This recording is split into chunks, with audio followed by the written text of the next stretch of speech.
आमचे नेते मंत्री नितेशजी राणे हे हिंदुत्ववादासाठी लढतात, तुम्ही पेंग्विनसाठी लढतात। आमचे नेते नितेशजी राणे हे इथल्या हिंदुत्ववाद्यांना एकत्र करण्याचं काम करतायत।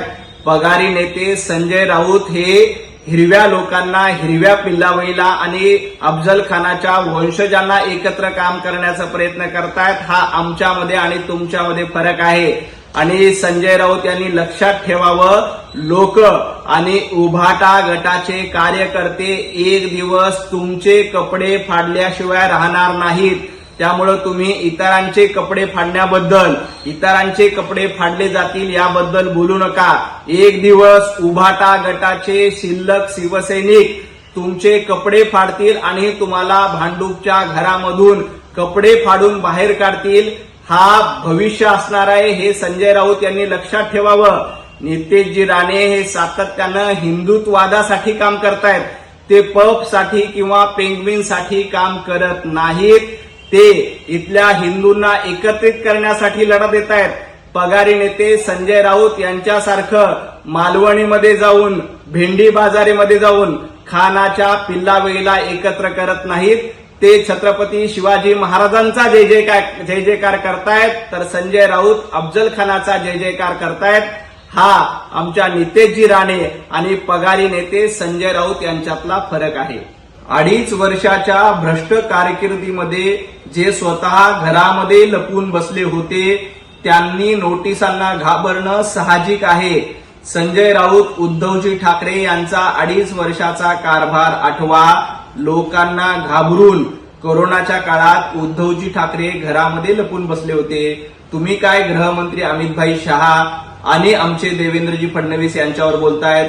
नोटिसा अशा लोकांना आल्या जे खंडणीखोर आहेत, नोटिसा अशा लोकांना जातात की जे देशविरोधी कारवाया करतात। संजय राऊत तुमची मानसिकता सातत्यानं देशविरोधी आणि पाकिस्तान धार्जिनी आहे।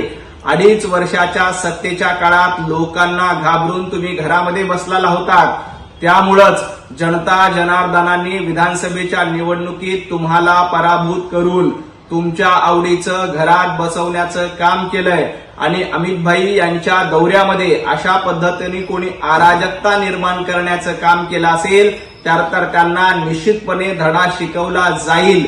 देशाचे गृहमंत्री येत असताना काहीतरी चिटोऱ्या घेऊन काळे झेंडे दाखवण्याचा प्रकार तुमच्यासारख्या काही षंड लोकांकडनं केला जातोय, तर त्यांना जशास तसं उत्तर देण्यासाठी भारतीय जनता पार्टीचे कार्यकर्ते सक्षम आहेत, हे पगारी नेते संजय राऊत यांनी लक्षात ठेवावं।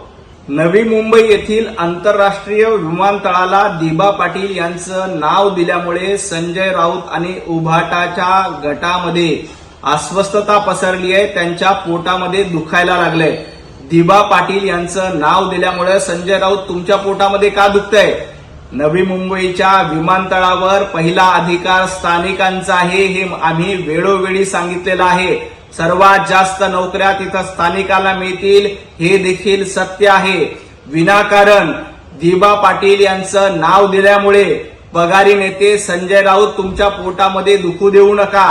सर्व स्थानिक नेतृत्वाचा, सर्व स्थानिक लोकप्रतिनिधीचा, सर्व स्थानिक नागरिकांचा दिबा पाटील यांच्या नावाला पाठिंबा आहे आणि त्या सगळ्यांना सोबत घेऊन भूमिपत्राच्या हक्कासाठी भारतीय जनता पार्टी सातत्यानं लढते।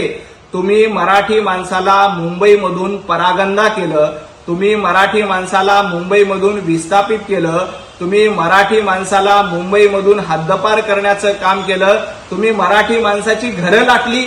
तुम्हाला भूमिपुत्राबद्दल बोलण्याचा अधिकार नाही।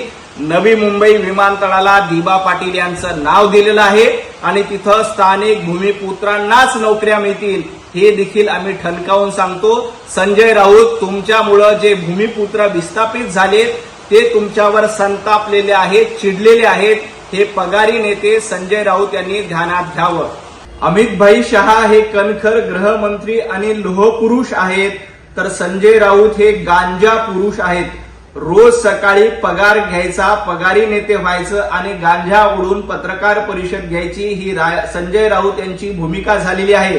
अमितभाई शहा यांनी 370 कलम हटवलं, राम मंदिर बनवलं, संजय राऊत आपल्या नावावर भांडूपच्या गाढव नाक्यावर केलेलं एक तरी विकास काम आहे का? तुम्ही फक्त सकाळी उठून गांजा ओढता आणि पत्रकार परिषद घेता. भांडूपमध्ये साधा चौकोनी चिरा तुमच्या नावावर बांधलेला नाही. अमितभाई शहा यांनी राम मंदिर उभारणे असो, 370 कलम हटवणं असो, अशा ऐतिहासिक कामगिरी केलेल्या आहेत. त्यामुळं अमितभाईंची भीती ही देशद्रोह्यांना आणि दहशतवाद्यांना वाटते.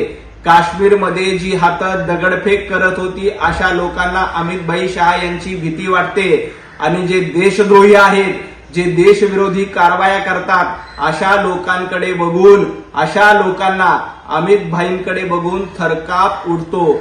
त्याच पद्धतीनं संजय राऊत यांना देखील थरकाप उडत आहे. अमितभाई शहा हे देशाचे कणखर गृहमंत्री आहेत आणि त्यांच्याकडे बघून तुमचा अशाच पद्धतीनं थरकाप उडाला पाहिजे, कारण तुमची मानसिकता ही देशद्रोहाची आहे.